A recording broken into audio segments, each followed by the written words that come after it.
양도소득세 중과가 부활하게 된다면은 이 전세가격, 월세가격은 상승을 넘어서 폭등으로 이어질 겁니다. 그리고 이 전월세 가격이 상승하게 된다면은 결국에는 무엇을 건드리냐? 매매 가격을 건드릴 수밖에 없겠죠. 그리고 이 매매 가격은 또 상승으로 이어질 수밖에 없다는 얘기입니다.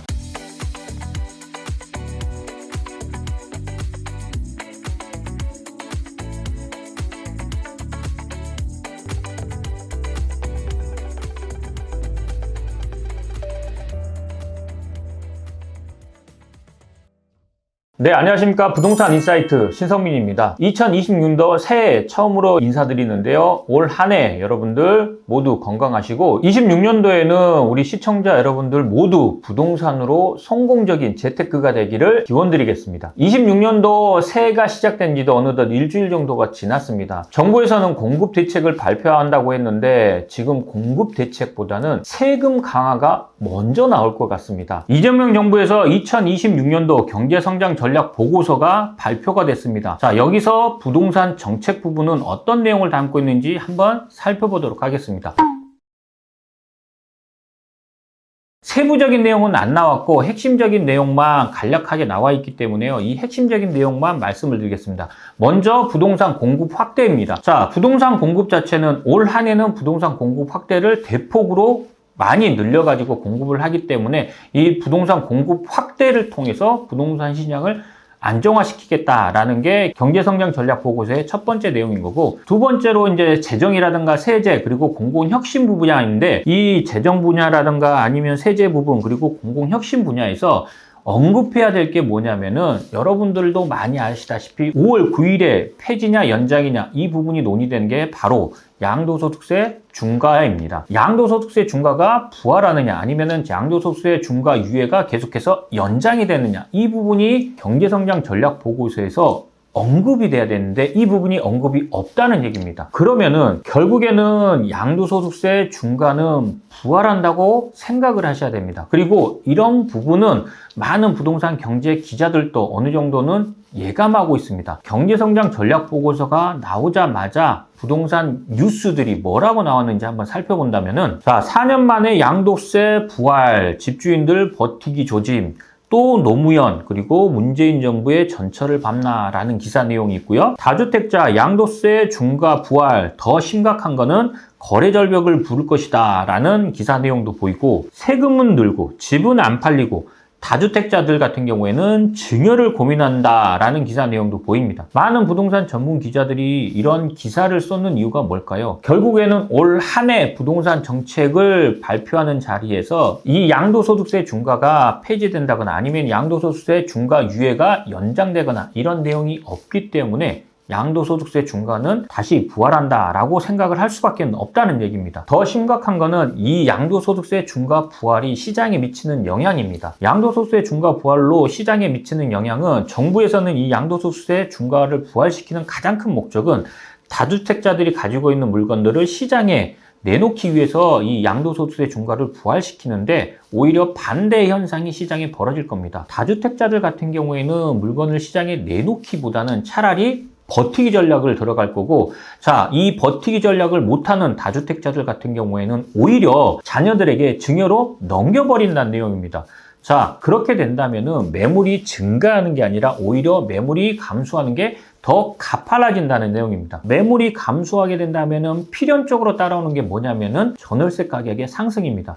안 그래도 지금 현재 전세 가격이 올라가고 있고 전세에서 월세로의 전환이 굉장히 빠르게 전환되고 있는데, 양도소득세 중과가 부활하게 된다면은 이 전세 가격, 월세 가격은 상승을 넘어서 폭등으로 이어질 겁니다. 그리고 이 전월세 가격이 상승하게 된다면은 결국에는 무엇을 건드리냐? 매매 가격을 건드릴 수밖에 없겠죠. 그리고 이 매매 가격은 또 상승으로 이어질 수밖에 없다는 얘기입니다. 결국에는 세금으로 부동산 시장을 안정화시키려는 정부의 의지와는 반대로 시장은 흘러갈 거라는 게 지금 양도소득세 중과 부활로 벌어질 부동산 시장의 현상이라고 보셔야 됩니다. 정확한 세부적인 내용이 아직 발표된 것은 아니기 때문에 확정적인 부분은 아닙니다. 하지만 양도소득세 중과를 폐지한다거나 아니면 양도소득세 중과 유예를 연장한다거나 이 내용이 없다는 점에서는 굉장히 심각한 문제가 아닐 수 없다는 점 우리 시청자 여러분은 꼭 아셨으면 좋겠습니다. 결국에는 이재명 정부에서는 세금으로 집값을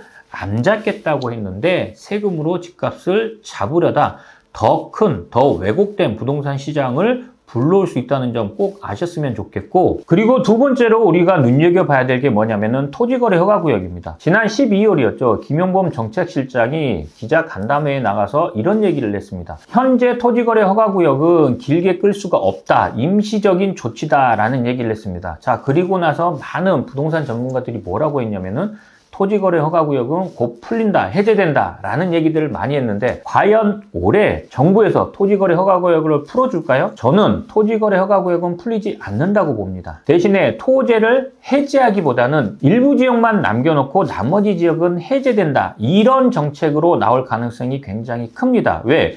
토지거래 허가구역을 완전히 해제한다는 내용 자체는 뭐냐면은 부동산 정책, 특히 10, 15대책 자체의 부동산 정책을 잘못된 정책이라는 걸 인정하는 꼴이기 때문에요. 절대 정부에서는 토지거래 허가구역을 해제하지 않을 겁니다. 그렇기 때문에 일부 지역은 놔두고 나머지만 해제하는 그러한 전략을 짤 겁니다. 그러면은 일부 지역은 어떤 지역이 될 거냐? 누구나 예상할 수 있겠죠? 마용성 지역이라든가 아니면은 강남 3구, 그리고 여기에 플러스해서 광진구라든가 강동구, 그리고 동작구, 여기 정도만 어떻게 보면은 토지거래 허가구역이 유지가 되고 나머지는 해제될 가능성이 큽니다.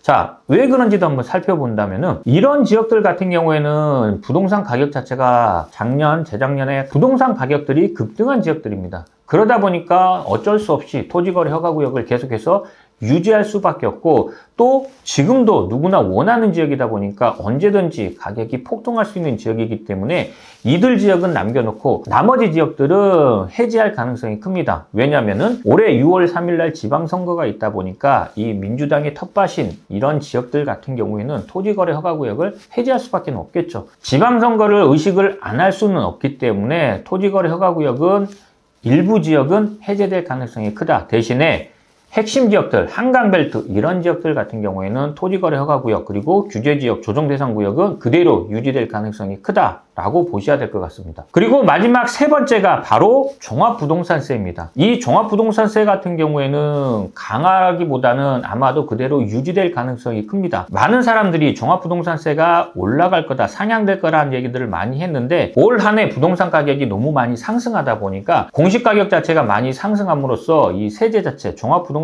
자체가 많이 나올 수밖에 없는 구조이기 때문에 여기서 종합부동산세를 더 인상하게 된다면은 국민들 반발에 부딪히기 때문에요. 아마도 종합부동산세는 지금 현 상태 그대로 유지될 가능성이 굉장히 크다고 말씀드릴 수 있습니다. 자, 이렇게 올 한 해 부동산 세금이라든가 아니면은 규제 정책 자체는 어떤 식으로 나올지 어느 정도 전망해보는 시간을 가져봤는데요. 올해 경제성장 보고서 자체가 1월달 중순이나 말 정도에 정확한 내용이 나온다니까 그때는 어느 정도 세부적인 사항이 정확하게 발표가 되겠지만 지금 현재 핵심 내용만 봤을 때는 양도소득세 중과는 부활한다. 그리고 토지거래 허가구역 같은 경우에는 일부 지역을 제외하고는 해제될 가능성이 크다. 그리고 종합부동산세 같은 경우에는 현 상태 그대로 유지될 가능성이 크다. 이 세 가지가 올해 부동산 세제라든가 아니면 부동산 규제 정책의 핵심이 되지 않나 싶습니다. 자, 그러면 우리 시청자 여러분들 같은 경우에는 올 한 해 세금 정책이라든가 부동산 규제 정책 이런 정책에 따라서 어떠한 부동산 전략을 마련해야 되냐면은 한마디로 말씀드린다면은 무조건 내 집 마련을 하셔라. 그리고 빠르면 빠를수록 좋다. 그리고 가격이 하락하기를 기대하시는 분들이라면은 정말 잘못된 선택이다. 이 말씀을 꼭 드리고 싶습니다. 내 집 마련이 늦어지면 늦어질수록 내 집 마련은 점점 멀어질 거고 가격은 점점 더 올라갈 겁니다. 그렇기 때문에 계속해서 임대로 거주하시게 된다면은 영원히 임대로 거주할 수 있기 때문에요. 다른 것 다 제껴두시고 내 집 마련부터 최대한 빠르게 하셔야지 성공적인 부동산 재테크 전략이라고 말씀드릴 수 있습니다. 오늘 이 시간에는 26년도 경제성장 전략 보고서에 나와 있는 핵심적인 내용에 대해서 말씀을 드렸고요. 다음 이 시간에는 내 집 마련 전략이라든가 아니면은 자세한 경제성장 전략 보고서가 나오게 된다면은 더 자세한 내용을 가지고 다시 찾아뵙도록 하겠습니다. 오늘 방송 영상은 여기까지고요. 다음 이 시간에 또 다시 찾아뵙도록 하겠습니다. 감사합니다.